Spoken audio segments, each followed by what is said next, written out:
ಎರಡನೇದು ಮೈತ್ರಿ. ಕರುಣೆ ಅಂದ್ರೆ ಹರಿಯುತ್ತಿರುವ ಪ್ರೀತಿ, ಪ್ರೇಮ. ಮೈತ್ರಿ ಅಂದ್ರೆ ಮಿತ್ರತ್ವ.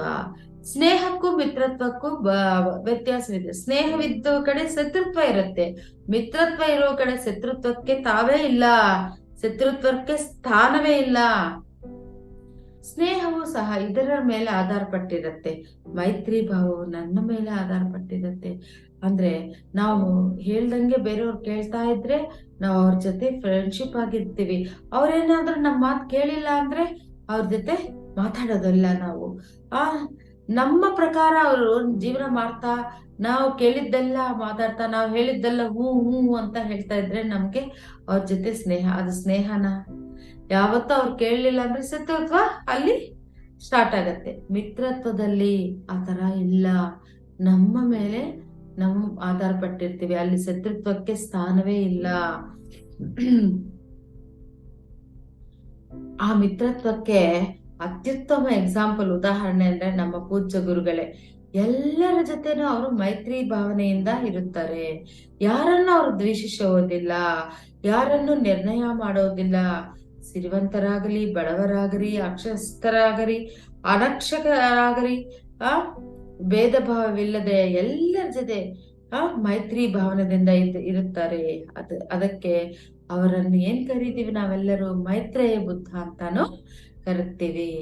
ಅಂದ್ರೆ ಮೈತ್ರಿ ಇರ್ಬೇಕು ನಮ್ಮಲ್ಲಿ, ಅವಾಗ ಎರಡನೇ ದ್ವಾರ ಪ್ರವೇಶಕ್ಕೆ ಅರ್ಹತನು ಹೊಂದಿರ್ತೀವಿ. ಶ್ರೀರಾಮಕೃಷ್ಣ ಪರಮಹಂಸ ಮರಣದ ನಂತರ ವಿವೇಕಾನಂದರು ಈ ಸತ್ಯ ಧರ್ಮವನ್ನು ಪ್ರಚಾರ ಮಾಡಬೇಕು ಅಂತ ಅಮೆರಿಕ ದೇಶಕ್ಕೆ ಹೋಗಲು ನಿಶ್ಚಯನ ಮಾಡ್ಕೊಂತಾರೆ. ಅವಾಗ ಅವರು ಶಾರದಾ ಮಾತೆ ಬಳಿಗೆ ಹೋಗಿ, ನನಗೆ ಆಶೀರ್ವಾದ ಕೊಡು ಮಾತೆ, ನಾನು ಈ ಧರ್ಮ ಪ್ರಚಾರ ಮಾಡ್ಬೇಕೆಂದು USA ಹೋಗ್ಬೇಕಂತ ನಿಶ್ಚಯ ಮಾಡ್ಕೊಂಡಿದ್ದೀನಿ, ನಿನ್ನ ಆಶೀರ್ವಾದ ನನಗೆ ಬೇಕು ಅಂತ ಹೋಗ್ತಾರೆ. ಅವಾಗ ಶಾರದಾ ಮಾತೆಯವರು ಅಡಿಗೆ ಮನೆಯಲ್ಲೇ ಅಡಿಗೆ ಮಾಡ್ತಾ ಇರ್ತಾರೆ. ಆಶೀರ್ವಾದನ ನೀಡದೆ ಯೋಚನೆ ಮಾಡ್ತಾ ಇರ್ತಾರೆ. ವಿವೇಕಾನಂದರಿಗೆ ಆಶ್ಚರ್ಯ, ಏನು ಇವರು ಆಶೀರ್ವಾದ ಮಾಡಲು ಇಷ್ಟು ಯೋಚನೆ ಮಾಡ್ತಾ ಇರ್ತಾರೆ ಅಂತ. ಅವಾಗ ಸಡನ್ ಆಗಿ ಆ ಮಾತೆಯವರು ಏನ್ ಹೇಳ್ತಾರೆ ಅಂದ್ರೆ, ಆ ಮೂಲೆಯಲ್ಲಿ ಇದ್ದ ಚಾಕುವಿದೆ, ಆ ಚಾಕುವನ್ನು ತರಲು ಹೇಳ್ತಾರೆ. ತಂದೆ ಕೊಟ್ಟಾಗ ಅವರನ್ನು ನೋಡಿ ನಕ್ಕೊಂದು ಆಶೀರ್ವಾದ ಮಾಡ್ತಾರೆ. ಚಾಕುವಿಗೂ ಆಶೀರ್ವಾದ ಮಾಡೋದಕ್ಕೆ ಏನ್ ಸಂಬಂಧ ಅಂತ ವಿವೇಕಾನಂದರಿಗೆ ಅರ್ಥ ಆಗೋದಿಲ್ಲ. ಅವಾಗ ಕೇಳ್ತಾರೆ, ಏನು ಮಾತೆ, ಚಾಕುಗೆ ಆಶೀರ್ವಾದ ಮಾಡೋದಕ್ಕೆ ಏನ್ ಸಂಬಂಧ ಅಂದ್ರೆ, ಸಂಬಂಧವಿದೆ. ನೀವು ಯಾವ ರೀತಿ ಚಾಕುವನ್ನು ನನಗೆ ಕೊಟ್ಟಿದ್ದೀರಾ ಎಂದು ನೋಡಿದಾಗ, ಚಾಕುವನ ಹಿಡಿಯನ್ನು ನನಗೆ ಕೊಟ್ಟು ಚೂಪಾದ ಭಾಗವನ್ನು ನೀನು ಹಿಡಿದುಕೊಂಡು ನೀನು ನನ್ನ ರಕ್ಷಣೆ ಬಗ್ಗೆ ಯೋಚಿಸಿದ್ದೀರಾ. ನಿನ್ನ ಮನಸ್ಸಿನಲ್ಲಿ ಮೈತ್ರಿ ಭಾವವಿದೆ, ನೀವು ಹೋಗು, ನಿನಗೆ ಕಲ್ಯಾಣವಾಗುತ್ತೆ. ಈ ಚಿಕ್ಕ ಘಟನೆಯಿಂದ ನನಗೆ ನಿನ್ನ ಮೈತ್ರಿ ಭಾವವು ಅರ್ಥವಾಗಿದೆ. ಸಾಮಾನ್ಯವಾಗಿ ಜನರೇನ್ ಮಾಡ್ತಾರೆ, ಚೂಪಾದ ಭಾಗವನ್ನು ಎದುರಿರುವವರಿಗೆ ನೀಡುತ್ತಾರೆ, ಹಿಡಿಯನ್ನು ಅವರು ಹಿಡಿದುಕೊಂಡಿರ್ತಾರೆ.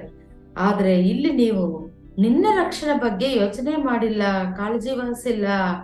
ಎಲ್ಲರ ರಕ್ಷಣೆಯನ್ನು ಬಯಸುವುದು ಮೈತ್ರಿಯ ಸ್ವಭಾವ. ಈ ಭಾವನೆ ಇರುವವರೇ ಎರಡನೇ ಮೆಟ್ಟನ್ನು ಪ್ರವೇಶಿಸಲು ಅರ್ಹರು. ಆ ರೀತಿ ನೋಡಿ, ನಾವು ಯಾವಾಗ ನಮ್ಮನ್ನು ನಾವು ರಕ್ಷಿಸಿಕೊಳ್ಳಲು ಪ್ರಯತ್ನ ಮಾಡ್ತಾ ಇರ್ತೀವಿ, ನಮ್ಮ ಎಷ್ಟು ರಕ್ಷಣೆ ಮಾಡ್ಕೊಳ್ಳೋಕ್ ಪ್ರಯತ್ನ ಮಾಡ್ತೀವಿ ಅಷ್ಟು ವಿನಾಶನಕ್ಕೆ ಕಾರಣವಾಗುತ್ತೆ.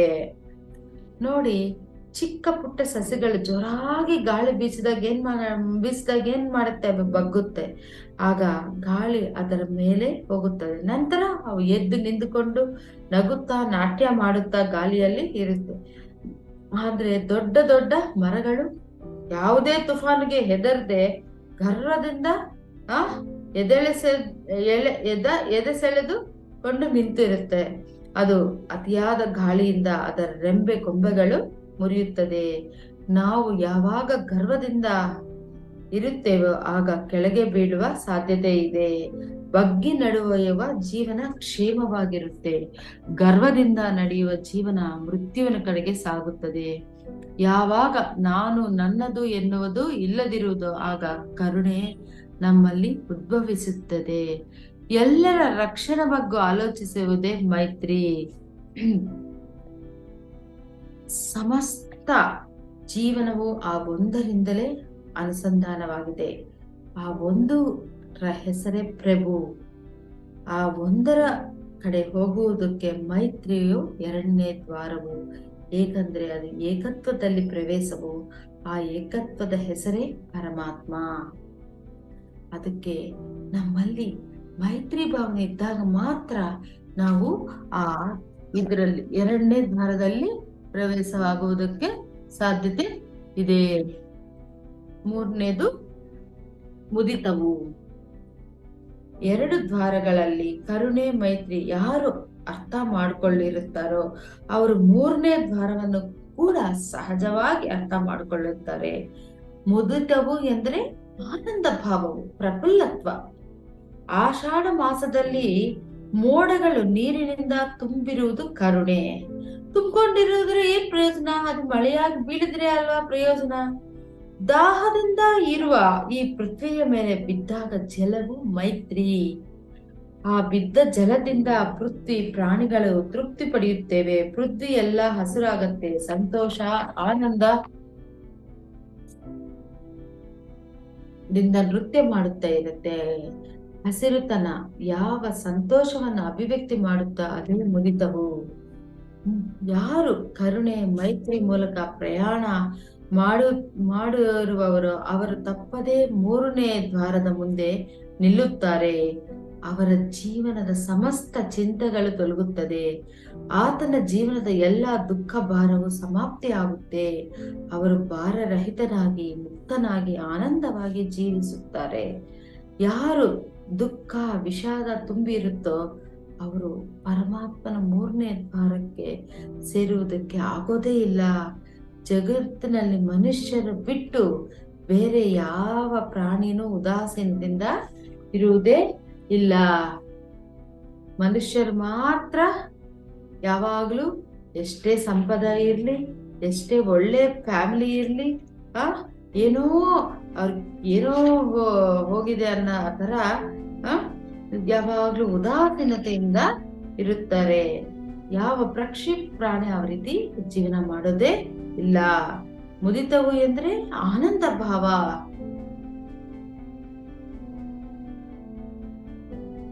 ಒಂದು ಚಿಕ್ಕ ಎಕ್ಸಾಂಪಲ್ ಹೇಳ್ತೇನೆ.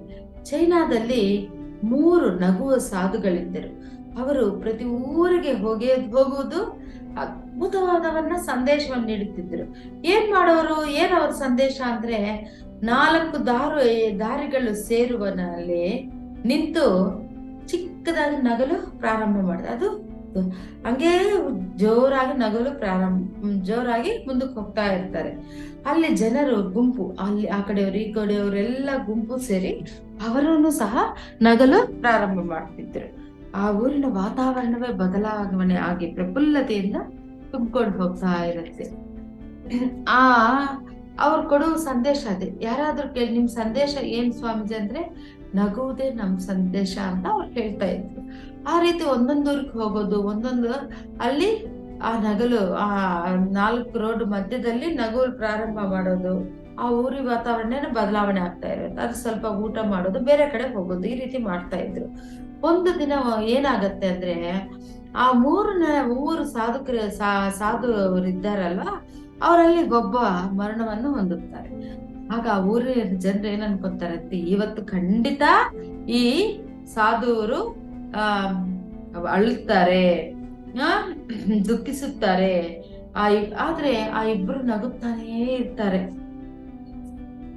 ಆ ಊರಿನವರು ಕೇಳ್ತಾರೆ, ನಿಮ್ಮ ಗೆಳೆಯ ಮರಣ ಹೊಂದಿದ್ದಾನೆ ಅಲ್ವಾ, ಆದ್ರೆ ನೀವು ನಗುತ್ತಿದ್ದೀರಾ ಎಂದಾಗ ಅವರು ಏನ್ ಹೇಳ್ತಾರಂದ್ರೆ, ನಮ್ಮ ಗೆಳೆಯ ನಮಗೆ ಒಂದು ಸಂದೇಶವನ್ನು ನೀಡಿದ್ದಾರೆ. ನಾವು ಯಾವಾಗಲೂ ಜೀವಿಸುತ್ತಾ ಇರುತ್ತೇವೆ ಎಂದುಕೊಂಡಿದ್ದೀವಿ, ಆದರೆ ಇಂದು ಒಬ್ಬ ಗೆಳೆಯ ಸಮಾಪ್ತ, ನಾವು ನಾಳೆ ಸಹ ಸಮಾಪ್ತವಾಗುತ್ತವೆಂಬ ಸಂದೇಶವನ್ನು ನೀಡಿದ್ದಾರೆ ಅಂತ ಹೇಳ್ತಾರೆ. ಅವಾಗ ಊರಿನ ಜನ ಏನ್ ಹೇಳ್ತಾರಂದ್ರೆ, ಶವಕ್ಕೆ ಸ್ನಾನವನ್ನು ಮಾಡಿಸಿ ಒಳ್ಳೆ ಬಟ್ಟೆ ತೊಡಗಿಸಿ ಶವ ಸಂಸ್ಕಾರ ಮಾಡೋಣವೆಂದಾಗ ನಮ್ಮ ಗೆಳೆಯ ನಮ್ಗೆ ಇವೆಲ್ಲ ಬೇಡವೆಂದು ಹೇಳಿದ್ದಾರೆ.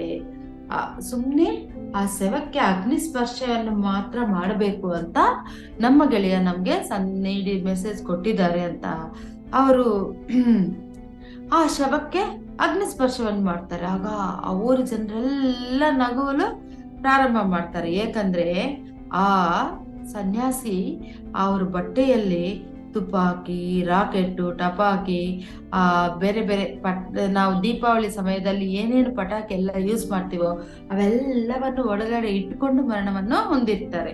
ಇಂತಹ ಸಮಯದಲ್ಲಿನೂ ಸಹ ಅವೆಲ್ಲ ಸೌಂಡ್ ಬರ್ತಾ ಇರತ್ತೆ ಅಲ್ವಾ, ಬೆಳಕು ಬರೋದು, ರೌಂಡ್ ಫ್ಲವರ್ ಪಾಟ್ ಎಲ್ಲ ಇಟ್ಕೊಂಡಿರ್ತಾನೆ.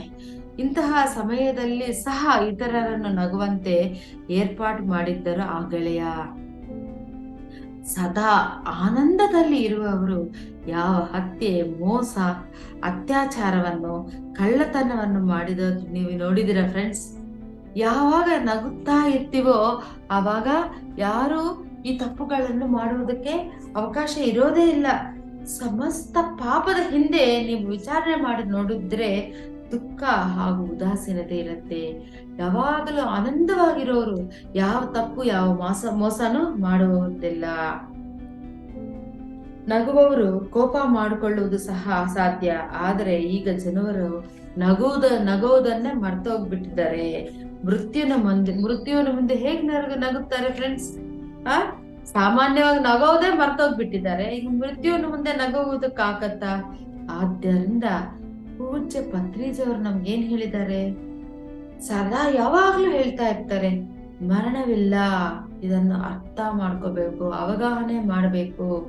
ಯಾರು ಮರಣವಿಲ್ಲವೆಂದು ಅರ್ಥ ಮಾಡ್ಕೊಳ್ಳುತ್ತಾರೋ ಅವರು ಸದಾ ಆನಂದದಿಂದ ಇರ್ತಾರೆ. ಮೃತ್ಯುವಿನ ಮುಂದೆಯೇ ಸಹ ಆನಂದವಾಗಿರ್ಬೇಕಂದ್ರೆ ಅದು ಧ್ಯಾನದಿಂದ ಮಾತ್ರ ಸಾಧ್ಯ. ಯಾರು ಮರಣವಿಲ್ಲ ಅಂತ ತಿಳ್ಕೊಂತಾರ ಅವ್ರು ಮಾತ್ರ ಮೃತ್ಯುವಿನ ಮುಂದೆ ಸಹ ಧೈರ್ಯವಾಗಿ ಆನಂದವಾಗಿರುವುದಕ್ಕೆ ಸಾಧ್ಯ.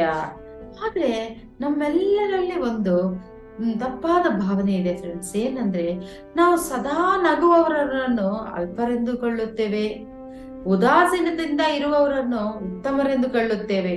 ಆದ್ರೆ ನಗುವವರನ್ನು ಯಾವಾಗ ಗೌರವಿಸಿದಾಗ ಆ ಪರಮಾತ್ಮ 2ನೇ ದ್ವಾರ ಪ್ರವೇಶಿಸಿ 3ನೇ ದ್ವಾರಕ್ಕೆ ಕಾಲಿಡುವುದಕ್ಕೆ ಅರ್ಹತೆ. ಯಾವ ಮನುಷ್ಯ ಆನಂದದಿಂದ ಇರುತ್ತಾನೋ ಅವನಿಗೆ ಜಗತ್ತಿನಲ್ಲಿ ಅಣುವಣುವು ಮಿತ್ರರಾಗುತ್ತಾರೆ. ನೋಡಿ, ಮಹಾವೀರರಾಗಿರ್ಬೋದು, ಬುದ್ಧರಾಗಿರ್ಬೋದು, ದುಃಖ ಅವ್ರಿಗೇನೋ ಬೇಜಾರು, ಏನೋ ಈ ಜೀವನದಲ್ಲಿ ಅಸಂತೃಪ್ತಿ ಇರುವಾಗ ಅವ್ರು ಎಲ್ಲಿಗೆ ಹೋದ್ರು? ಏಕಾಂತದಲ್ಲಿ ಪರ್ವತಕ್ಕೆ, ಅಲ್ಲಿ ಅರಣ್ಯಕ್ಕೆ ಹೋದ್ರು. ಅವರು ಅಲ್ಲಿ ಜ್ಞಾನವನ್ನು ಪಡೆದು ಯಾವ ದಿನ ಅವರು ಆನಂದದಿಂದ ತುಂಬಿದಾರೋ ಮತ್ತೆ ಈ ಪ್ರಪಂಚಕ್ಕೆ ಬಂದು ನಮ್ಗೆಲ್ಲರಿಗೂ ಆ ಜ್ಞಾನವನ್ನು ಹಂಚಿದ್ದಾರೆ. ದುಃಖದಲ್ಲಿರುವಾಗ ಏಕಾಂತಕ್ಕೆ ಕಾಡಿಗೆ ಹೋದ್ರು, ಅಲ್ಲಿ ಜ್ಞಾನವನ್ನು ಪಡೆದು ಆನಂದ ತುಂಬಿಕೊಂಡ ತಕ್ಷಣ ಇಲ್ಲಿಗೆ ಈ ಊರುಗಳಿಗೆ ಬಂದ್ರು. ನಾವು ಸದಾ ಆನಂದವಾಗಿರ್ಬೇಕಂದ್ರೆ ನಾವು ಆನಂದವನ್ನು ಹಂಚಬೇಕು. ಅಂದ್ರೆ ಪತ್ರಿಜಿ ಅವರು ಏನ್ ಹೇಳ್ತಾರೆ ಅಂದ್ರೆ, ನಮ್ಗೆ ಏನ್ ಬೇಕೋ ಅದು ಹಂಚಬೇಕು.